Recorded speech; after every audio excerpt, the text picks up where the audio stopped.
Kejaksaan Agung belum dapat memastikan status hukum terkait dengan uang 27 miliar rupiah yang diserahkan pihak terdakwa Irwan Hermawan. Kepala Pusat Penerangan Hukum Kejaksaan Agung Ketut Sumedana mengatakan pihaknya masih mendalami uang yang diserahkan Magdir Ismail, pengacara Irwan Hermawan tersebut.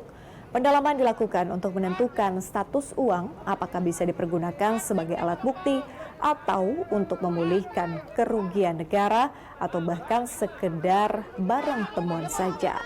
Kejaksaan Agung pada Kamis kemarin menerima uang senilai 27 miliar rupiah dari Magdir Ismail. Magdir bersikukuh enggan menyebut siapa pengirim uang dalam jumlah besar ini.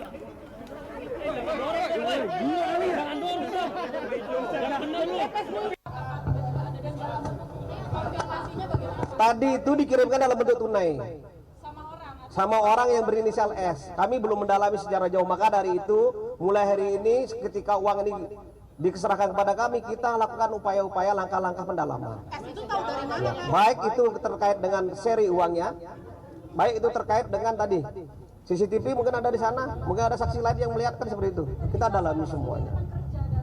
Tidak dijelaskan latar belakangnya. Tadi Pak Dirdik sudah panjang lebar jelaskan. Kalau dijelaskan hari ini.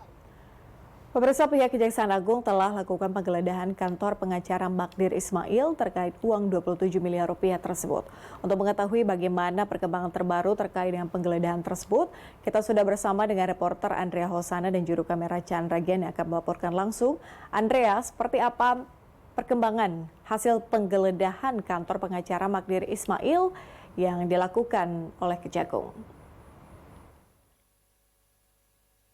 Ya, selamat siang Patricia dan juga pemirsa BTV. Kemarin ini pihak Kejaksaan Agung melakukan penggeledahan di kantor Magdir Ismail yang berada di Jakarta Pusat dan ia merupakan pengacara dari terdakwa kasus korupsi BTS Kominfo yakni Irwan Hermawan. Dan kemarin ini Kepala Pusat Penerangan Hukum Kejagung Ketut Sumedana juga mengatakan bahwa pihaknya telah memeriksa CCTV dan juga sejumlah dokumen yang terdapat di dalam kantor dari Magdir Ismail. Dan penggeledahan ini dilakukan lantaran untuk mengetahui status uang yang diserahkan oleh Magdir Ismail kemarin di Kejagung. Dan jika tadi Anda bertanya apakah sudah ada hasil dari penggeledahan tersebut, sebelumnya ini Ketut mengatakan bahwa saat ini pihaknya memang masih dalam tahap pemeriksaan. Dan tadi juga kami sudah melakukan wawancara dengan Direktur Penyidikan Jaksa Agung Muda Tindak Pidana Khusus atau Dirdik Jampitsus Kutandi. Ini ia mengatakan bahwa hingga saat ini memang pihaknya masih melakukan pendalaman. Dan penggeledahan kantor dari Magdir Ismail ini sendiri, Patricia, dapat kami sampaikan karena kemarin ini Magdir Ismail menyerahkan sejumlah uang pecahan dolar yakni senilai 1,8 juta dolar Amerika Serikat, di mana kalau dirupiahkan ini jumlahnya 27 miliar rupiah. Dan berdasarkan informasi yang kami dapatkan, uang ini bahkan juga diangkut oleh 2 orang. Dan Magdir menjelaskan bahwa kedatangannya ke Kejagung kemarin selain untuk melakukan pemeriksaan, ini juga untuk menyerahkan uang tersebut.